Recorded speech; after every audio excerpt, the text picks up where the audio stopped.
My talk today is about the art of short-form content.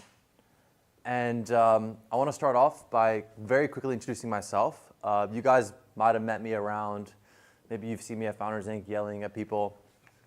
But essentially, I'm a short-form content creator. And I've done these different characters. This question, don't put me up here expecting to solve it for you, okay? And until 3 and 10 square root denominator, 5 plus 10 equals 21, okay? I know the question. Guys, I'm from Greece, okay? My great-grandfather is Aristoteles, the person who invented this math. The day I was born, I could do the math like this. Telling me out here how to do my math? Of course I know how to do this. I'm from Greece, idiot. I don't know it's from my... So this is one of my characters, and that's a Greek character. It's a pretentious Greek character. Now, this is a French character I do. Ever do I want to be in that situation again? It was the most embarrassing thing I've been put through. You have no idea. Everybody in the restaurant was staring at me. Look at this fool who can't even pay 1,000 euros for some pizza. I don't want to ever be in this situation again. No, you're going to give me a physical card. So that was the European one. And then there's a tech character too. Just to be clear, we aren't making tools for scammers, but it just so happens that scammers are using our tools. So we were thinking about how to calculate the market cap for our business. I think we can look at fraud data to determine that and predict $1 trillion market cap in 2024. Where do I send the check? Oh, great. You're doing good for the people that are using our product. So those are 3 different characters that I've done. And collectively, all these characters have gotten over 4 billion views across platforms like TikTok, YouTube, and Instagram. And also Twitter. I mean, we can't even track Twitter because these are only those 3 platforms. And there's a formula that I follow. And it's actually so ridiculously simple. What do I do to create these videos? I create a satirical, engaging character. Someone that is like plucked from a movie, or some ridiculous person you've seen at some point in your life that you've like encountered, maybe like in a conversation with your friends or just from afar. Someone engaging and satirical. And I showcase these people in different scenarios. And for example, the rich French European one, it was when his dad refused to give him more money to go spend at a club. Whatever these different scenarios, I find the most interesting ones. And this is the key part. I film these scenarios, these characters, in these different places, these different things happening in a realistic way. And that's it. Just that alone has created some of these most viral pieces of content. And this is, for example, one of them. The European kid has about 1.5 million followers on YouTube, over 600K on Instagram. This is the new one I started, which is my main focus right now. It's called My Tech CEO. It's like a tech character. It's the one I showed you, the AI founder pitching to VCs. We're closing in on 100K here on Instagram. And so one of the things I've realized, 4 billion is just, it's a crazy number. You don't really realize what it does. But I think one of the stories, one of the crazy things that have happened to me, one of the videos, for example, one thing that happened was, actually, I said something in one of the videos that I didn't realize until after the fact. So I posted a video, and one of these videos is this one. Loyal, I'm gonna be in contact with you, okay? I can't wait. Do you realize you don't even know who you're messing with? You don't know who you're messing with, bro. The richest family in Europe. Do you realize who my dad is? Do you realize who my dad is? Why? Your mom and never told Bro, you? sign with it, bro. Sign with it, sign with it. Your mom never told you? My guy, Bro, my sign guy. with it, sign with it, sign As with it. soon as I buy the club, okay, I'm gonna take control of your whole thing. Sign I with can't it. wait, baby. I can't wait. Sign with it, sign with it. Sign with it. Sign with it, sign with it, sign with it. Bro, we're gonna go to the better club. We're gonna go to the better club. Shut up! It's the better club, bro. So this video, I'll wait for it real quick to end. This video, I posted it. And to be honest with you, I edited the captions last minute, I posted it. I didn't really think much about it.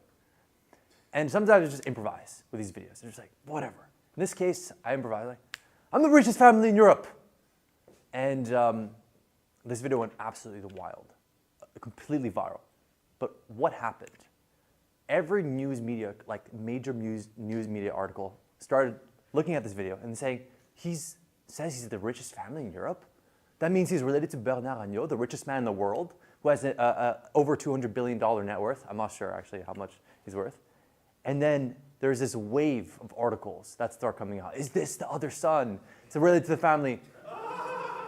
Half of France, before I know it, sees this video and is start talking about this. And so really, why am I sharing this? I'm sharing this not to like impress you guys, but if anything, I'm blown away by the fact that one video that I record on my phone with the right concept was able to get posted on Le Monde, was able to get half of France questioning if there was another son of this billionaire. But what I've realized in doing this and in posting this content and in getting these views and getting these crazy news medias to post false articles at first is that there's very specific principles that I followed for a lot of these videos that have helped them get viral. So really, I think that there are 4 keys when it comes to creating viral content. And I'm sure there's tons of other things, but these are just the things that I've recognized in my videos that have been really helpful. The first one is you have to think about a hook. You see, every single second, especially the first couple of seconds, are going to give context to a new person that's coming across your content and is wondering, what the F am I watching? And why should I watch this? So the hook is the most important thing. The second thing is you have to think about what emotion you're evoking. What's happening in that video? How is that video making that person feel? But something for you to consider here is emotions can be either way. You could be publishing something about something horrible going on in this world and bringing attention to that. Maybe I've seen these accounts about like human trafficking. That's not eliciting a good emotion in me, but I'm still paying attention. I'm curious about what's happening. Third point is create questions. You want people to be asking questions about when they're watching your stuff. You don't want to feed everything to someone. You want them to be like questioning what's going to happen next, what am I going to watch, or maybe getting a sense of what's going to happen in a video and then following through with that. And this brings me to the next point, the last point, which is you don't want to give the audience what they want. So these are the 4 takeaways. Now let's dive into these and see how they apply in different videos. Because I don't think that Okay, so just in case we don't pick it up, it says, what the F do DJs actually do? Sing the song on the spot. I think they make it 100 times. So what dials are they pressing? What are the buttons doing? Is it a volume dial? Is it even connected to anything? Okay, so why is this video good? What the fuck do DJs actually do? Because I don't think they're remixing the song on the spot. Okay, why is that video so good? That video is actually like, you might watch that and you'd be like, that's just a stupid video, got 33 million views, however, but it actually follows every single one of those principles that I just talked about. Like why? Let's go back to the principles. First one, hook the viewer. The moment you start watching that video, there's this girl crying. You're like, what is going on here? Which actually is part of the third one, which is creating questions. But the first one is hooks the viewer. Like you watch this girl crying, you're thinking just like, what the heck is going on? And she also has a very powerful hook. What do DJs actually do? It's a great question. I don't know what DJs actually do. I mean, yeah, they like remix music and they sense the vibe, but I don't know exactly what the dials are. So it's actually a funny hook, like just the words alone. There's a lot of emotions in there. She's crying. It's also laughter. It's like, what? Oh my God, why is she crying about this? Emotion being generated. Mostly like laughter. Questions. I have so many questions. Why is she crying? What is she doing? None of those things are answered in that question, but it's engaging enough for you to watch it and to like get enough context to be curious about it. And again, you walk away from this video feeling like you asking yourself, what just happened? Like, I don't understand what happened. Let's watch another one. Stop adding white text at the bottom of your resume. Instead, embed spyware onto it, so when the recruiter opens it, their computer gets infected and you'll be able to retrieve their password. Now log into their accounts and send yourself a job offer. It's that easy. Okay, so I like this video too, and I'll tell you why I like it. This video, if anything, from the 4 principles I just talked about, it has a really strong hook. This girl says, stop adding like text in the bottom of your CV. Just add spyware. Like who's like already that's such a captivating hook because then you're like, what else is going to come out of her mouth that is like I am not expecting. And so this video, if anything, it does a lot of the other principles too, but has a powerful hook. Why should you follow this formula that I talked about? Why is this actually important? And how much do followers even matter at the end of the day? We're at a really interesting moment right now where social media is totally not what it was 2-3 years ago. There's this, what I would say, there's like this democratization of views. What does that mean? Right now, one of you in this room, with the right knowledge and the right skill sets, could pick up your phones and create a viral video. Was that possible 3 years ago, 4 years ago? Maybe. But now, more than ever, it's way more possible because of platforms like TikTok, Instagram, that have made it easy for, that have basically said, hey, if you don't have followers, you can still create viral content. You just have to create something that the algorithms are going to like. And so now more than ever, you have your phone that can be leveraged, this little device here that can be leveraged to reach millions of people. And that's a pretty amazing thing to know. Like your phone can be used for a lot of things, but the fact that you can reach that many millions of people, the fact that you can create just TikTok videos that reach so many people that people will recognize you on the street, that's a pretty incredible thing. And that's not incredible just because you're getting recognized. That's incredible when you think about what's possible from a media perspective. Think about what you can do with your phone and how you can inspire people, how you can change the narrative, how you can get half of France questioning if there's a sixth son of Bernard Lano. I didn't expect to do that, but it happened. And that's really why content is so interesting.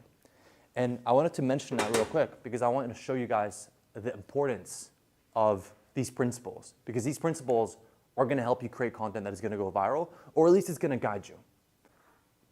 I think what's really important here is like every time you're creating content, like don't forget, like the best content starts with a good, fun idea that you're invested in. The moment you start shooting content and you're thinking to yourself, I'm dreading this process, you're not really doing it right. Like, what are the chances that video is going to do well? You want to pick an idea that you're like, hey, this is fun, this is interesting. I want to try this out. I want to get this, communicate this, and then focus on that. Experimenting here is like the most important thing. You can't think content. You can't think about what's going to go viral. You have to experiment. You're not a pro in thinking about, you're not a pro in understanding what's going to go viral unless you're experimenting and getting real-time feedback, right? I can't think my way to a viral video. I have to experiment. Like, oh, this didn't work. Oh, the title was too long. Oh, the audio wasn't good enough. And then I start to build I start to build foundational knowledge around what works from experimentation. Double down on what works, of course. Like, this is easy and simple, but it's really the truth, right? Like once you find something that works, keep doing it. Like the moment we had a viral video with the European kid character, like it made sense to keep doing that and then to take that same concept and to like spread that into different characters. That's why I started the Other Tech account. Completely different character, but very similar style, right? Filmed in a very realistic way, very engaging shots, and that has gone viral. I mean, that's almost at 100K on Instagram, and I started that a couple months ago. So double down on what you know works. And another really important point here is like, each one of you guys has different talents. Each one of you brings something different to the table. One of my talents, honestly, is the fact that I can go from this to, I'm a rich French European kid and I'm presenting to you. I can improvise. I can come up with accents. That's not your talent. That's mine. So it works well for TikTok. You guys have something different to offer. Or maybe you have the same thing. I don't know. But my point here is like, there's something inside of you guys that you can take and put into your content and you can elicit, like you can put into your content, right? For Mr. Beast, it was something completely different. It was this just like obsession with like looking at the algorithm, studying content, seeing what does well, and just being really obsessed about the whole process of, you know, creating long-form content and coming up with the most viral ideas that appeal to the masses. That's his genius, right? So you have to find your genius and find out how you can put that into your content, right? So that's probably one of the most important things you need to do here, because you can't copy people. Like, yes, you can copy people and get some success, But at the end of the day, if you're copying someone else's talent and you don't have that talent, it's not going to work for you, right? So find what you're interested in, what you're unique at. I can't emphasize that more. Because the truth is, when I started the European Kid, my brother, I didn't think to myself, I didn't find someone else that was doing that and just copy them. I explored that concept myself and just tried that out. Nice. Thank you guys for your attention.